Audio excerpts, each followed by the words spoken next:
Can you tell me a little bit about who you are and who you're with and what your company does? Absolutely, Dave. So, hey, everybody. My name is George Clopp. I'm Chief Technology Officer for a company called Korbyt. Been there 8 years. I was actually brought in to build the cloud platform. We're primarily a digital signage company. We have 40 years of experience in digital signage, and in the last eight, we've really branched out into not just corporate campuses, but into room booking and a little bit into retail as well. Now, has that been something driven by customers saying, like, we need to get beyond what you're doing right now, which we love, but uh, can you do these other things too? Absolutely. I mean, it's kind of like our life before COVID and after COVID. Mhm. After COVID, it's this hybrid workplace, back to the back to the workplace. So there's a big need not only for communications to employees, but to make the employees' experience that much richer and that much better when they're in the office. Mhm. So being able to book rooms and understand what kind of resources I have when I'm at home, Mhm. make sure that my friends and my colleagues are going to be in the office at the same time, and then that digital signage messaging that goes to them not only on their desktop, but of course across the corporate campus to make sure that they have a good experience and they feel connected back to the brand when they're in the office. Now, that technology, like room booking platforms, exists. All of these various components exist. Is there a push to have something that's harmonized? Yeah, I mean, we kind of had a poor man's version of room booking Mhm. before we did an acquisition this summer of NFS Technologies, which has a huge enterprise platform. So we kind of had some bare bone features, but we just really found that we you need those features that talk about exchange rooms and non-exchange rooms, because there's an actual really good use case to Mhm. have rooms that you book that aren't in exchange. Right. The amenities, the idea of kind of building up a room, with food and drinks and whiteboarding and tearing it down, just having all that planning in one platform. Mhm. And on top of that, you're in the conference room already, so why not have that communication to the employee while you're in the conference room Right. too? So it all kind of works synergistically together. So the deep roots of the company, as Simon Communications, were doing like contact center LED reader boards, saying, how, time between calls, all that sort of stuff, 20, 25 years ago.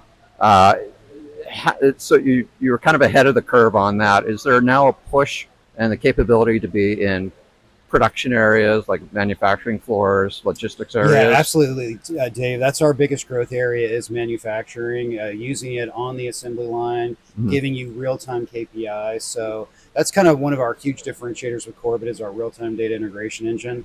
I know a lot of companies talk about, oh, we integrate with data. A lot of times it's just like a flat file or CSV, and sometimes that's all you need. But we have an entire data platform that does real-time communication. Mhm. Manufacturing is a great use case for that, and it's really not just showing the data, it's the orchestration around what happens when the data changes, right? Okay. How does that change the screen? How does that change the workflow? Does it just change a zone on the screen? Does it change the entire screen? And what's that next So best it can't just messaging be we can numbers do? or dynamic charting. It's triggering activities or Exactly. something else needs to show up as a result. Yeah, exactly. And you grabbed onto it really fast. That's the hard thing to explain even to my sales team is like it's not just a dashboard, it's not just Power BI. Mhm. It is this entire orchestration layer, and that's what makes it really powerful. So AI has come along and it's matured so much in the last year and a half. How do you think you can apply that? I know there are simple things like it can accelerate the coding process, but at the visual end, the customer end, what can it do, and what do you see it doing?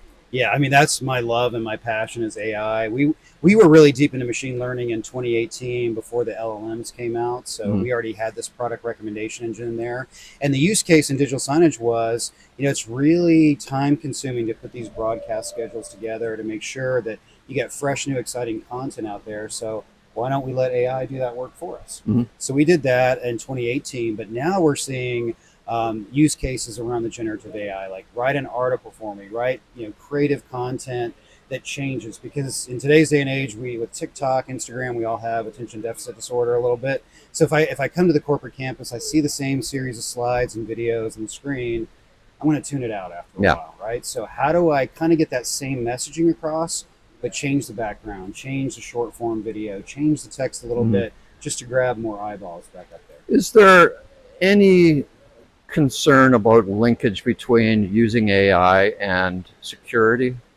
Absolutely. I mean, that's the number one question I get Uh-huh. is, I don't want our intellectual property out in OpenAI or out in the cloud. So there's a lot of conversations around, no, we run a local LLM, we run it behind our firewall, but still you have to give that reassurance that Mhm. customers are not losing their intellectual property. And more importantly, that these big open models aren't learning off of their data Yeah. and then that's available someplace else under some other context entirely. Yeah. No So kidding. no, that's a huge topic. Yes. All right. Well, thank you. Well, thank you, Dave. Appreciate it. Yeah.